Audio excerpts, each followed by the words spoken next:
Ladies and gentlemen, welcome to Space Center Theater. We'd like to remind you at this time to please place your mobile devices on silent.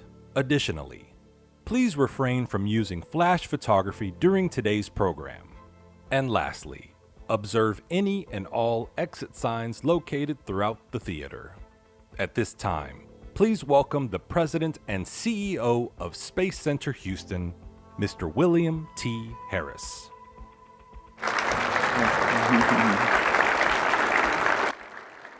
Good morning and welcome to Space Center Houston. We're absolutely thrilled to host today's ceremony. I also want to extend special greetings to those joining virtually. We have more than 1,000 people participating from across the country, and we're so excited to have you as part of this very historic occasion here at Space Center Houston. We're a nonprofit science and space exploration learning center where we share the exciting mission of NASA's past, present, and future. We're also the official visitor center for NASA Johnson Space Center, and we're the only way the general public can go behind the scenes to see the working facilities at NASA Johnson Space Center, the nexus of astronaut training and all missions related to human space exploration. Space Center Houston is the #1 destination in Houston for international visitors, and we draw more than 1.25 million visitors annually. And of those visitors, 250,000 are teachers, students, and educators who visit from around the world to take part in our education programs. So I hope while you're here today, you have an opportunity to see some of our many exhibits that explore the past, present, and future of space exploration. We're dedicated to inspiring people through the wonders of space exploration, and so it's appropriate that we hold today's ceremony for our future leaders in the Army. Thank you for joining us at this historic event. The U.S. Army Recruiting Command, in collaboration with Space Center Houston, is delighted to host this first live Oath of Enlistment ceremony administered by a NASA astronaut aboard the International Space Station. So, I know, it's great. I think that deserves a whoop and a round of applause. Shortly, we'll be joined by U.S. Army Colonel and NASA astronaut Andrew Morgan, currently on the International Space Station, who'll swear in 800, I believe I've heard it's gone up to 1,000 future service members from across the country, and those here today with us during a call from the International Space Station. Space Center Houston is honored to host this first enlistment oath ever in the United States, and we're so honored and extend a special thanks to all the men and women of our armed services for their honor, courage, and commitment. I'd like to welcome also the friends and family of members of the future soldiers joining us today as their loved ones begin a new mission and pledge their honorable service, volunteering to serve our nation. So I think that the family and friends deserve a round of applause as well.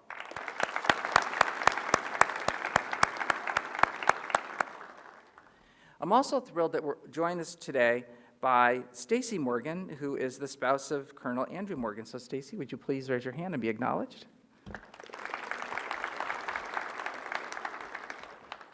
We're also joined by Lieutenant Colonel and NASA astronaut Frank Rubio. Frank graduated from the U.S. Military Academy and earned a doctorate of medicine from the Uniformed Services University of the Health Services. He served as a Black Hawk helicopter pilot and flew more than 1,100 hours, including more than 600 hours of combat and imminent danger time during deployments to Bosnia, Afghanistan, and Iraq. Frank is a board-certified family physician and flight surgeon. Frank, we're delighted to have you here today.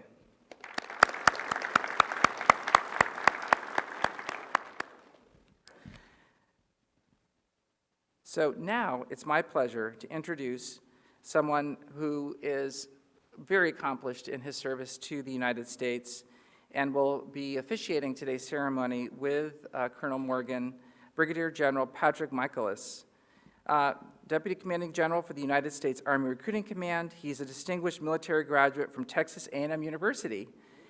Ooh, yeah. A few Texas A&M grads here. He was commissioned as a second lieutenant of armor in 1993. Previous assignments include Deputy Commanding Officer for the 1st Infantry Division in Fort Riley, Kansas, and Commander, Mission Command Element, Operations Atlantic Resolve in the United States Army Europe, and he has served in various other command and staff positions. He earned a Bachelor of Arts in History from Texas A&M, a Master's in Public Administration from Harvard Kennedy School of Government, and a Master's in Strategic Studies from the United States Army War College, specializing in strategic planning. So please join me in welcoming Brigadier General Patrick Michaelis.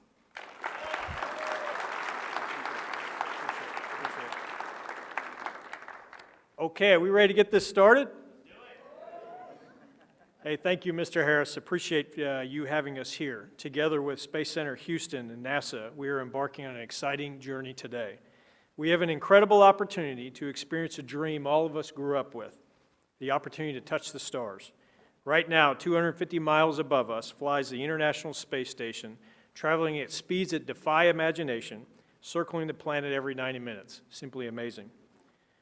So through the U.S. Army, though the U.S. Army and NASA have been working together for over 60 years, this is the first time to host a nationwide Oath of Enlistment from space for over 1,000 future soldiers at over 150 locations where they will launch, no pun intended, their careers.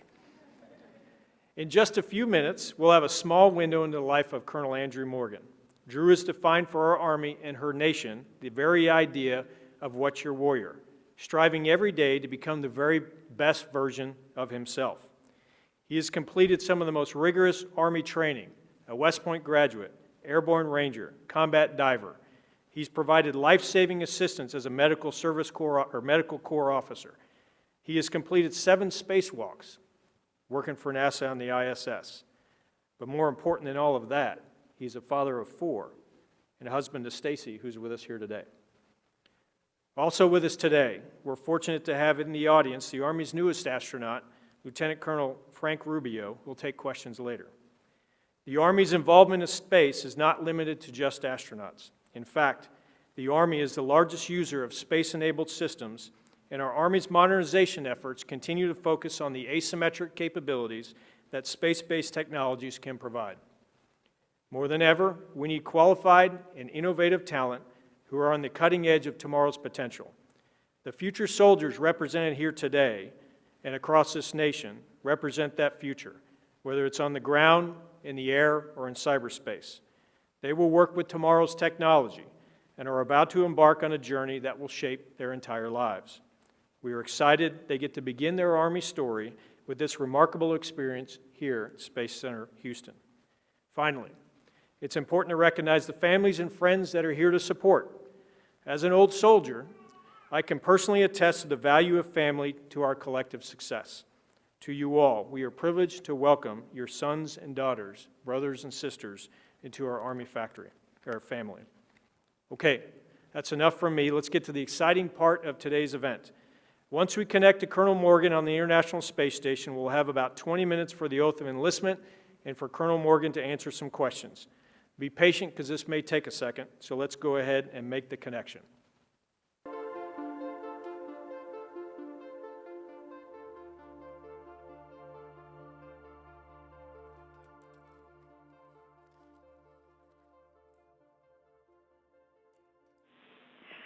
Station, this is Houston. Are you ready for the event?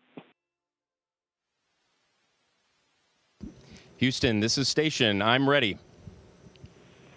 U.S. Army Recruiting Command, this is Mission Control Houston. Please call Station for a voice check. This is Brigadier General Patrick Michaelis with the United States Army's Recruiting Command. How do you hear me?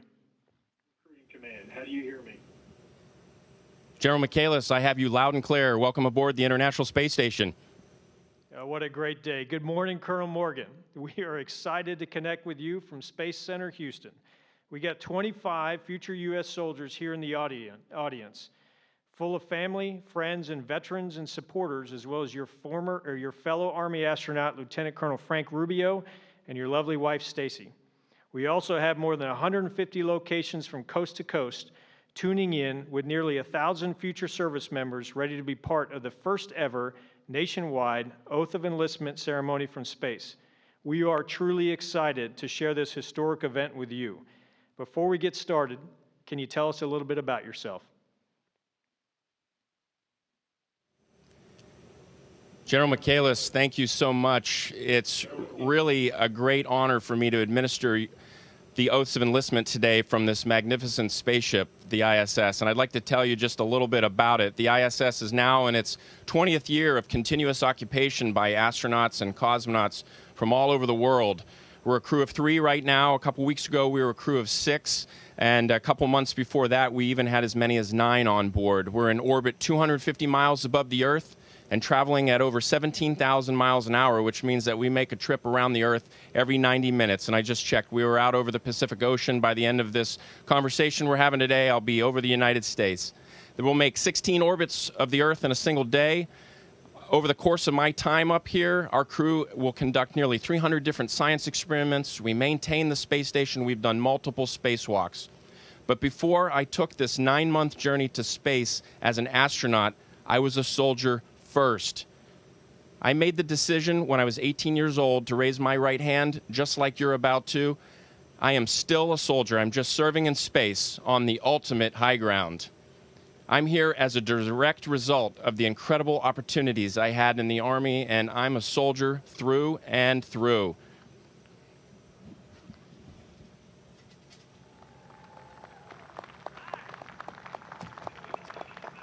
Oh, that's fascinating. That is awesome. That is awesome. Today marks the first day of the rest of your lives, and you will forever be changed by your decision to serve your country. And General Michaelis, if you agree, I'd like to transition to the Oath of Enlistment.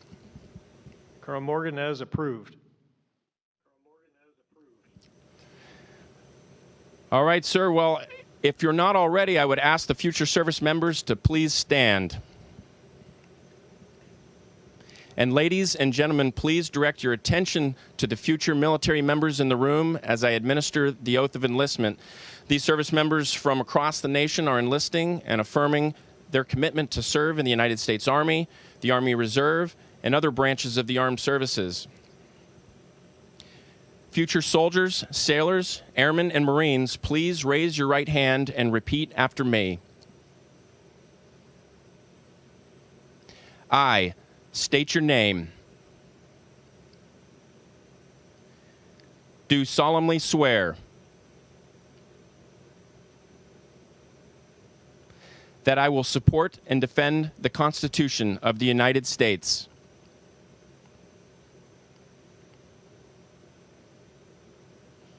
against all enemies, foreign and domestic,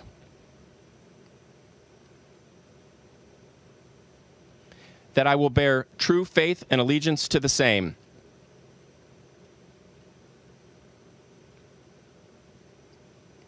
and that I will obey the orders of the President of the United States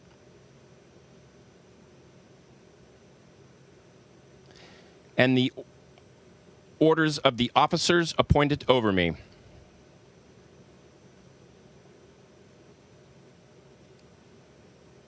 According to regulations and the Uniform Code of Military Justice.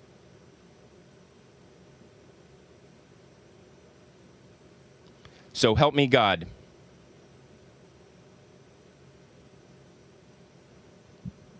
Congratulations to our future soldiers, sailors, airmen, and Marines. Let's give an enormous round of applause to these great Americans who have answered the call of duty to serve our great nation.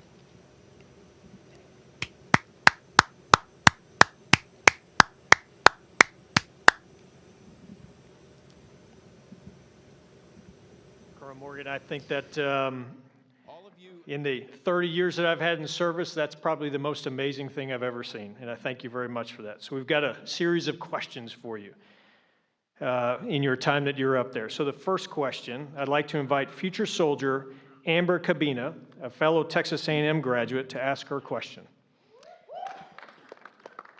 So, if you had to bring one friend on this mission, who would it be and why? Well, that's a tough question, but I'm going to have to tell you that the crewmates that I've flown with are exactly the people that I would want to fly with again. I had the unique opportunity I was selected in 2013 with 7 other great Americans, and by a rare coincidence, I got to fly with 3 other of my classmates that were selected my same year. At one point, there were 4 from my class all on the space station at the same time. And all of my classmates and all the astronauts that I serve with are wonderful people, and I would fly with any one of them again. They're wonderful people. I really can't say enough. Thank you.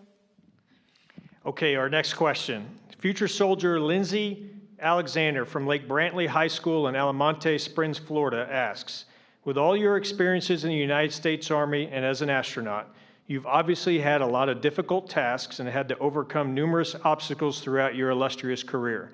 Which would you say was the most difficult? And in what ways did you overcome obstacles so that we, as future soldiers, can take those lessons learned with us into our careers?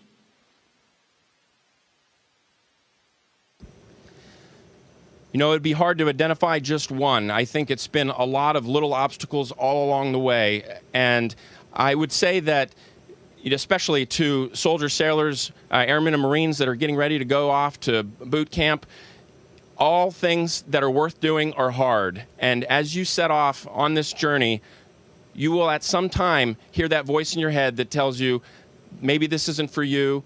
Hey, you should quit now. There's so many other more comfortable ways to go about life than this.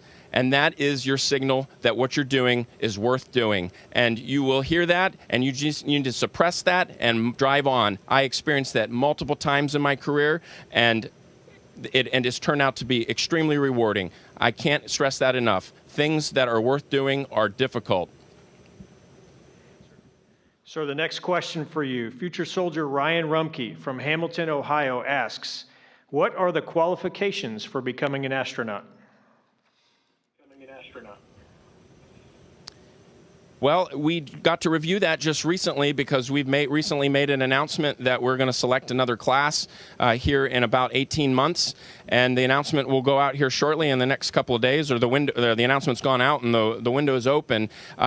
It requires a STEM background, science or an engineering degree at the master's degree level. So, if that's your goal, then pursuing your education is the most important thing. And the qualifications for being an astronaut are not much beyond that. They're bare minimum qualifications because we need people from all sorts of different backgrounds.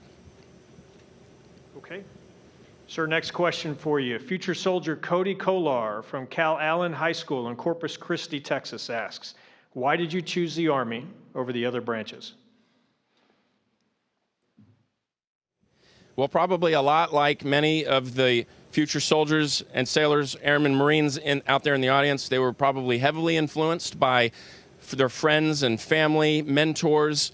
I personally grew up in a very military family. I had a grandfather that was a Marine, a grandfather that was in the Army during World War II, a great uncle that was a paratrooper in World War II, and my own father was an Air Force officer. So I saw merits in all the services, and ultimately I decided that I liked supporting the soldier on the ground. I enjoyed first of all, the history and tradition of the Army really drew me in, and then I like the variety of opportunities that the Army's presented. If you ever find yourself bored or not finding what you're interested in the military, you're not looking hard enough. Keep looking because it's out there. There are so many opportunities. Thank you. Next question. Future soldier Felix Hernandez from Vista, California asks, what is your biggest piece of advice to graduating seniors interested in STEM, science, technology, engineer, math? Well, first of all, we have the most technologically advanced military that we've ever known, and we need STEM background soldiers, sailors, airmen, Marines. About a third of military occupational specialties in the Army right now require STEM backgrounds or are affiliated with STEM backgrounds, and that's critical. But I would also, for anybody pursuing studies in STEM, I would tell you what I've told my own children, which is do it because you love it or it's on the pathway, the necessary pathway to get where you will love. And that's most important because you've got to love what you're doing. Then I would tell you, do the hard stuff first. If you have multiple academic interests, and you have a STEM interest, move that first, because right now your mind is best prepared for those tackling subjects like that. You're closest to your education, so move that to the front of the line and do that first. And then finally, I wouldn't ever advise anyone to pursue STEM at the expense of being well-rounded. We need you to be well-rounded as well as technical, so continue to pursue history, art, humanities, and foreign language, because a well-rounded person is as valuable as a technically adept person. Thank you. Another question for you. Future soldier Matthew Coffey from Fort Walton Beach, Florida asks, what is the most surprising thing about being in space that you've learned? Well, I would say that it was surprising that, you know, when you see our social media and stuff, you see that it always looks like we're having a good time, and that is true. We are often having a good time, but it's also very difficult. There have been times where it has been very stressful and things have been difficult. I miss my family, and all those things are, you know, that's the reality of just like a military deployment. When you're separated from your loved ones, that adds stress and that can be difficult, but at the end there's a reunion and it'll all be worth it. One other question for you. Future soldier Caitlin McMullins from Newark, Ohio asks, what was, if any, the biggest setback you've experienced during your entire career, and how did it shape you to be the person you are today?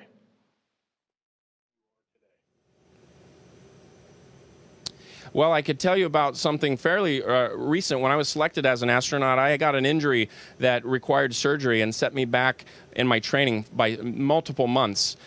And a mentor of mine, retired Army Colonel Pat Forrester, who is now the chief of the astronaut office, advised me. He said, look at the big picture. In the grand scheme of things, a couple months setback is not going to be that big of a deal in the long run. And that is something that I've carried with me, that when you take a step back and you look at the very big picture, little setbacks don't have to be a big deal. Just move on and improve as a result of them. Good, thank you. Another question for you. Future soldier Shelby Young from Sarasota Military Academy in Sarasota, Florida asks, how did your Army training prepare you for life on the space station? Well, the Army prides itself in tough but realistic training, and I've been training in the Army for as long as I've been in it, and those experiences hardened me. They gave me the grit that I needed when I experienced tough training as an astronaut. We've had tough training as part of our training to be up here on the space station, but everything that I did in the military prepared me for this moment. Okay. One other question for you. Future soldier Brianna Hakila from Eugene, Oregon asks, what led to your decision to become an astronaut? Well, I often say that I made my decisions in this order. I was a soldier, and then I became a physician, and then I became an astronaut. Because the most important thing to me was I wanted to serve my country as a soldier, and then I served my patients as a physician, and then now I'm serving humanity, the ISS program, and the entire planet as part of the International Space Station program as an astronaut representing NASA here. Okay, a fun question here for you. Future soldier Austin Butts from Newark, Ohio asks, what's the best way to describe the feeling of zero gravity? And what types of studies do you do while you're there in space? Well, the first time I actually experienced microgravity was on a parabolic airplane, but the first time I experienced sustained weightlessness was when I launched back in July. And then the moment that our rocket engine cut off and we feel microgravity permanently, and I haven't felt gravity since July 20th, that moment, I would have felt like if somebody had not told me, I would have been convinced I was hanging upside down in the straps in my seat. I was just suspended there. I felt like I was upside down, and I had that sensation for the first couple of days of just feeling a little bit disoriented all the time. But the body is extremely adaptable, and within a couple of days, certainly within a couple of weeks, it all starts to feel very normal, and this just feels very natural to me now. Okay. Future soldier Bradley Everhart from the Winston-Salem State University in Winston-Salem, North Carolina asks, what's the biggest thing you've learned during your career about leadership?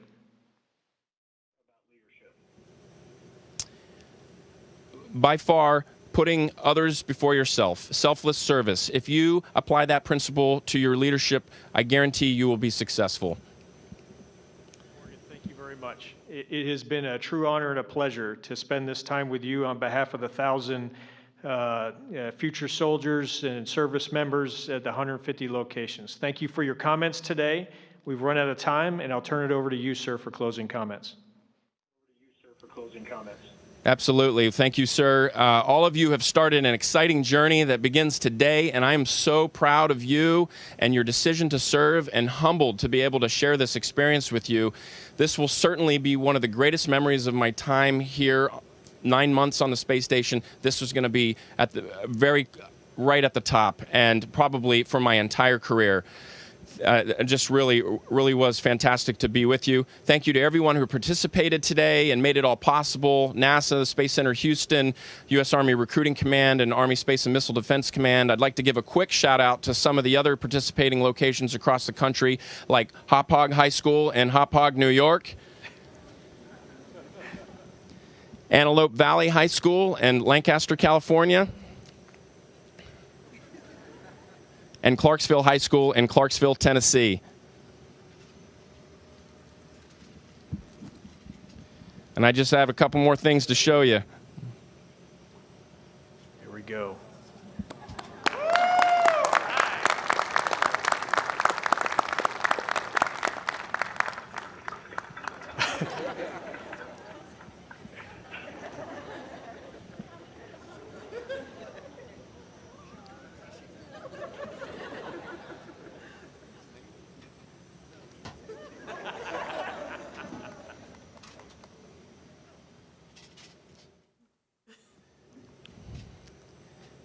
Thank you all.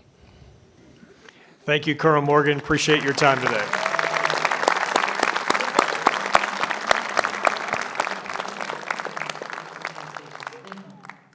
Thank you to all the participants from the U.S. Army Recruiting Command Station. We are now resuming operational audio communications.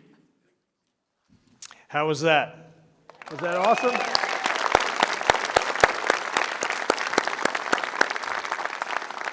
So though we've run out of time with Colonel Morgan, we do have a very special guest with us in the audience. I'd like to bring him up to the stage to answer a few more questions. Lieutenant Colonel Frank Rubio is a new Army astronaut. He reported for duty in August of 2017 and completed 2 years of training as an astronaut candidate. He's now awaiting flight assignment. As an Army officer, he's been a UH-60 Black Hawk helicopter pilot and is also board-certified family physician and flight surgeon. So we've got about 10 minutes of questions with you today, sir. From folks in the audience here, please raise your hand if you've got a question you'd like to ask. Don't be scared. I know you guys were all... Here we go. All right, come on down here. Oh, no. Oh. Come down here.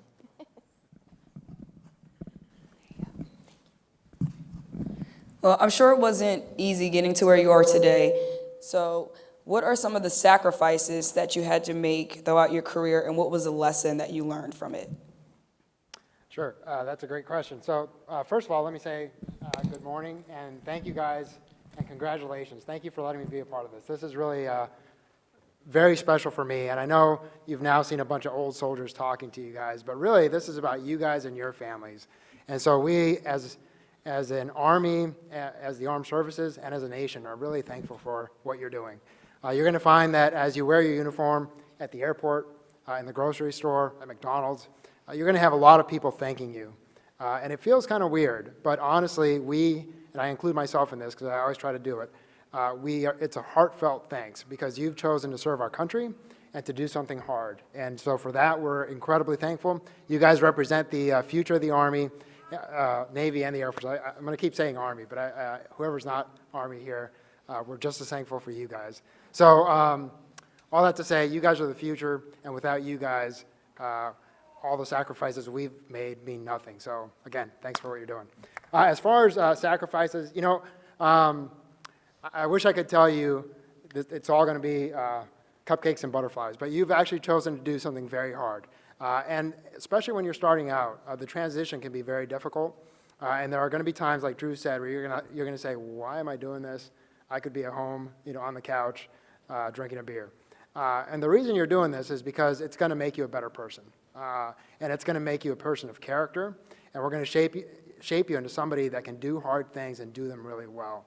I would say my hardest things to do has been by my family. As Stacy can attest, the people who love you the most also tend to be the ones that sacrifice the most. When we're deployed, and I've been fortunate to deploy a few times, and I say fortunate because really that's when you get to do the mission that you train for. Unfortunately, you will see people injured. You will see others that don't make it back, and that's the downside of it.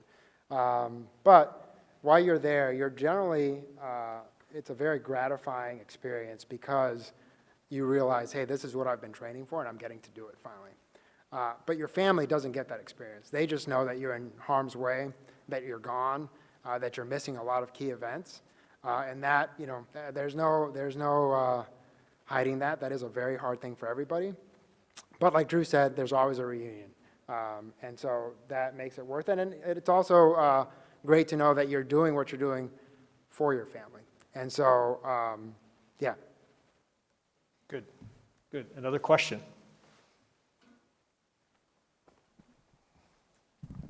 How competitive is it being an Army astronaut? Well, it is very competitive. Again, unfortunately, and I always have a hard time answering this because it makes it sound like I'm bragging, but the reality is, mathematically, it's just almost an infinitesimally small chance of getting selected.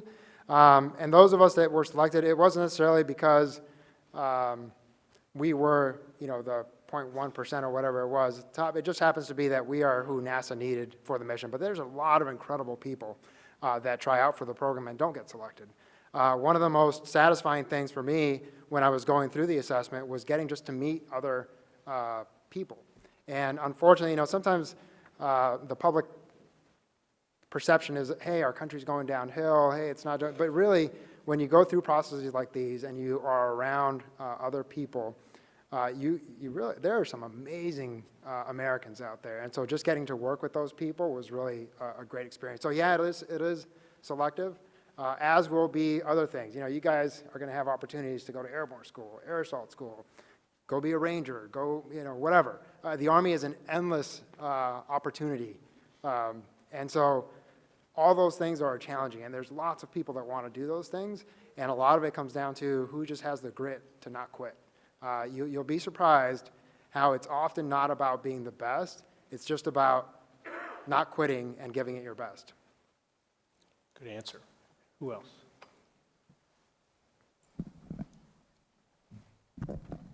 Who or what influenced you to join the service? Oh, man. That's a long time. So I've been in the service for 22 years. Actually, in all reality, for me, it was a need-based thing. I knew that I needed a scholarship for college, and West Point provided that opportunity. It was not something that I had dreamt about. Now, I was fortunate enough that I had done well enough in school that when that became a dream, I was able to pursue it. So yeah, there wasn't necessarily somebody that was saying, hey, this is the path you should take. It was more out of need, but it actually turned out to be a bigger blessing than I could have ever imagined because it really fit my personality well. You could play sports, do hard things, and get a world-class education. And I just took advantage of it. Again, not to say West Point was easy by any means, but I really just enjoyed the challenge of it. And I think a common theme that most of us will say, throughout our military careers is what you really end up enjoying is the people. And so there are classmates, Drew being one of them, who are lifelong friends. We went to college together, so I knew him back when we were just little plebes, bald-headed, and scared out of our minds. But we all start somewhere, right? And so now to see where he's at and to be following in his footsteps, it's an honor. So yeah, it's the people that you're going to work with are just going to be phenomenal. So just absorb it and enjoy it. Good. Who else? We've got time for a couple more. Thank What reason made you want to become an astronaut, basically? Easy question. Yeah. So in all honesty, that guy right there, again, Drew and I were college classmates, and then we were also teammates. And when I saw him become an astronaut, it actually didn't make me want to do it. I was just really honored and proud to be his friend. And then when the opportunity presented itself 4 years later, he encouraged me to apply. And kind of like I said about West Point, it wasn't something that I had dreamt about, but my career happened to line up, and I had done a lot of things that allowed me to be a good candidate. But NASA, just like the military, just like a lot of the special operations units that we are looking for, yes, you do need to be physically fit. You do need to be able to handle the academic load.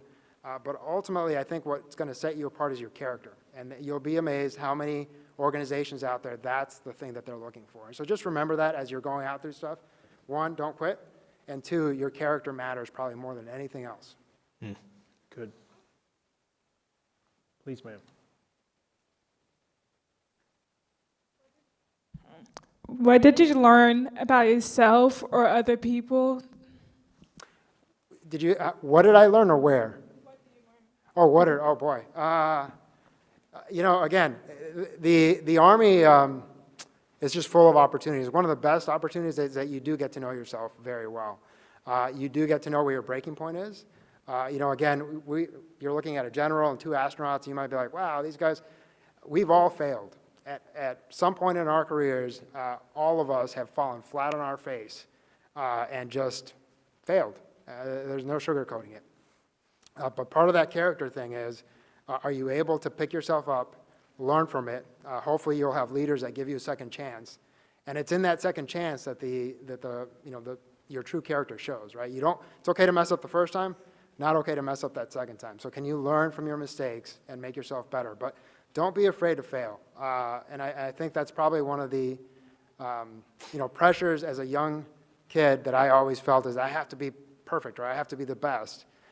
When in reality, there is no such thing. There is nobody who's perfect or who's the best at everything. You just have to learn as you go, and you have to get better as you go. My one advice to you guys in your careers is just do your best at the simple things. You'll be amazed how just being on time, having your uniform look squared away, and being reliable, as simple as those things are, they're going to make you stand out. And so if you do those simple things well, you're going to get opportunities to do harder and harder and bigger and better things, and you'll get your chance to shine. So just focus on the little things. Don't worry about the long picture. And if you only serve for 2 or 4 years, that's awesome. We are just as thankful for those of you who will serve for 2 years as those of you who will serve for 20 years. Hey, let's give Lieutenant Colonel Rubio a round of applause.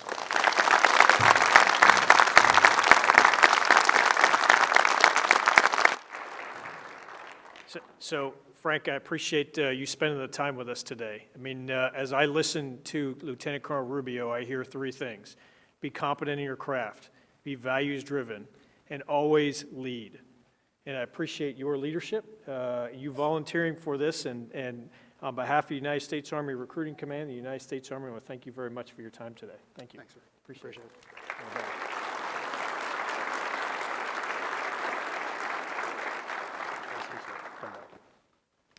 Mr. Harris. So I want to thank you very much for your time, for allowing us to be here today. So this is an incredible relationship we form here, and I appreciate it. Well, thank you so much.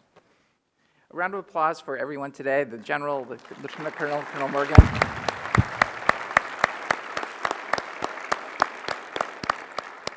We're so thrilled to have you all here today, and we wanted next to show you just a brief video about Space Center Houston so you get a sense of the scope of activities and programs we offer here. So let's please roll the video.